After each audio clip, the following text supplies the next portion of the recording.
Welcome to flavours of நெல்லை. இன்றைக்கி என்னோட கிச்சனில் திருக்கார்த்திகை ஸ்பெஷலாக பிடிக்கொழுக்கட்டை தாங்க செஞ்சு காட்ட போகிறேன். இது வந்து திருநெல்வேலி தூத்துக்குடி சைட்லலாம் திருக்கார்த்திகை அன்னைக்கு ஸ்பெஷலாக செய்வாங்க. இது போக ஓலக்கொழுக்கட்டையும் செய்வாங்க. ஓலக்கொழுக்கட்டை ரெசிபி வந்து நான் ஏற்கனவே என்னோடய சேனலில் அப்லோட் பண்ணியிருக்கேன். தேவையானவங்க போய் பார்த்துக்கோங்க. இந்த பிடிக்கொழுக்கட்டையில் வெல்லம், தேங்காய், பாசிப்பருப்பு, சுக்கு, ஏலக்காய் இதெல்லாம் சேர்த்து செய்கிறதுனால வாசனையும் ருசியும் ரொம்ப நல்லா இருக்குங்க. அதே மாதிரி இந்த பிடிக்கொழுக்கட்டை வந்து ஒரு வாரம் வரைக்கும் கூடவே நம்ம வச்சு சாப்பிடலாம், கெட்டு போகாது, ருசி ரொம்ப நல்லா இருக்குங்க. வாங்க அதை எப்படி செய்கிறதுன்னு பார்க்கலாம். ஒரு கடாயை எடுத்துகிட்டு அதில் 1 டேபிள் ஸ்பூன் எள்ளு எடுத்துக்கலாங்க. இந்த எள்ளை வந்து வெறும் வாணலியில் நம்ம வறுத்து எடுத்துக்கலாம். இதுக்கு எண்ணெயோ நெய்யோ எதுவுமே சேர்க்க தேவையில்லை. வெறும் வாணலியில் அந்த எள்ளு நல்ல படபடன்னு வெடிக்கிற அளவுக்கு வறுத்து எடுத்துக்கலாம். எள்ளு வறுப்பட்டதும் அது தனியாக எடுத்து வச்சிடலாம். இப்போ அதே கடாயில் 1 டீஸ்பூன் நெய் சேர்த்துக்கலாங்க. இதில் நம்ம 2 டேபிள் ஸ்பூன் பாசி பருப்பு எடுத்துகிட்டு அதை நல்லா செவக்க வறுத்து எடுத்துக்கலாம். நெய்யில் வறுக்கிறதுனால நல்ல ஒரு வாசனையாக இருக்கும். இந்த அளவுக்கு இந்த பருப்பு நல்லா செவந்து வந்ததும் இதை தனியாக எடுத்து வச்சிடலாம். மறுபடியும் கடாயில் 1 டீஸ்பூன் நெய் சேர்த்துக்கலாங்க. இப்போ இதில் தேங்காயை வறுத்து எடுத்துக்கலாம். 4-5 டேபிள் ஸ்பூன் அளவுக்கு வர்ற மாதிரி தேங்காயை கட் பண்ணி வச்சுருக்கேன்.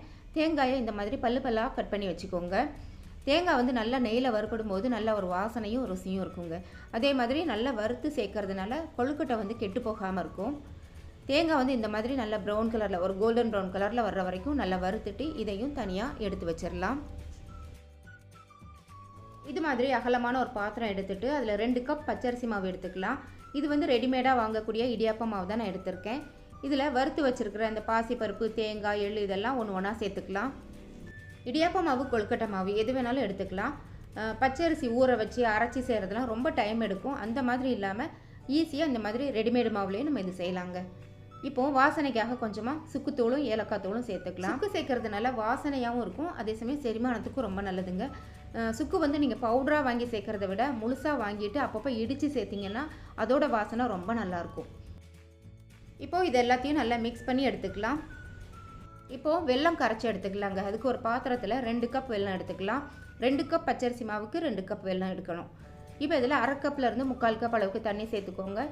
சேர்த்துட்டு இந்த வெல்லத்தை வந்து நல்லா கரைச்சி எடுக்கணும். வெல்லம் வந்து பாகுலாம் வைக்கணுங்கிற அவசியம் கிடையாது. இந்த வெல்லம் நல்லா கரைச்சிட்டு ஒரு 2 கொதி வர அளவுக்கு இதை கொதிக்க விட்டு எடுத்தால் போதும். வெல்லம் கரைஞ்சதும் ஒரு 5 நிமிஷத்துக்கு அதை ஸ்டவ்வில் வச்சு கொதிக்க விட்டால் போதுங்க. ரொம்ப திக்காலாம் வரணுங்கிறது இல்லை.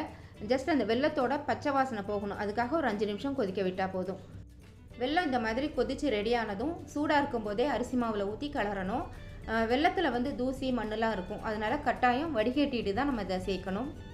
வெல்லம் சேர்க்கும்போது முழுசாக அப்படியே சேர்த்துறாமல் கொஞ்சம் கொஞ்சமாக ஊற்றி கலருங்க. ஏன்னா சில அரிசி மாவுக்கு வந்து அந்த வெல்லம் முழுசாக அப்படியே தேவைப்படும், சிலதுக்கு வந்து அந்த அளவுக்கு தேவைப்படாது, மீதம் இருக்கும். அதனால் பார்த்துட்டு கொஞ்சம் கொஞ்சமாக ஊற்றி கலந்து எடுத்துக்கோங்க.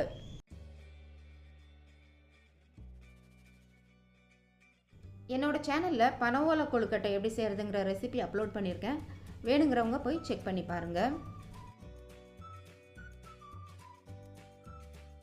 ஈர அரிசி மாவில் தான் பாரம்பரியமாக இந்த கொழுக்கட்டை செய்வாங்க. ஆனால் இப்போ உள்ள காலகட்டங்களில் வேலைக்கு போகிறவங்களுக்கு அரிசியை ஊற வைக்கணும், அரைக்கணுங்கிறதுலாம் பெரிய ஒரு ப்ராசஸாக இருக்கும்.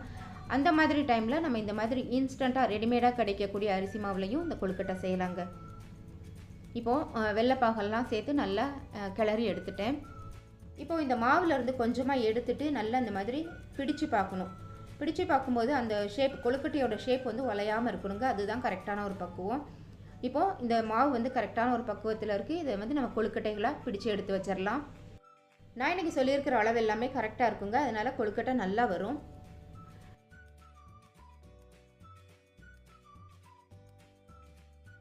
இது மாதிரி எல்லா கொழுக்கட்டையும் பிடிச்சதுக்கப்புறமா இட்லி பாத்திரத்தில் ஒரு 10லேருந்து 15 நிமிஷம் இதை வேக வச்சு எடுத்துட்டோன்னா நம்மளுக்கு கொழுக்கட்டை ரெடி ஆயிருங்க. நீங்களும் இதே மாதிரி ட்ரை பண்ணி பாருங்கள்.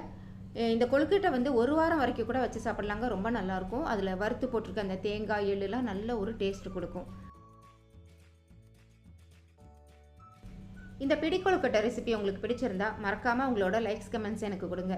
ஃபஸ்ட் டைம் என்னோட சேனல் பார்க்குறீங்களா? அப்போ மறக்காமல் என்னோட சேனலை சப்ஸ்கிரைப் பண்ணி சப்போர்ட் பண்ணுங்கள். தேங்க்ஸ் ஃபார் வாட்சிங்.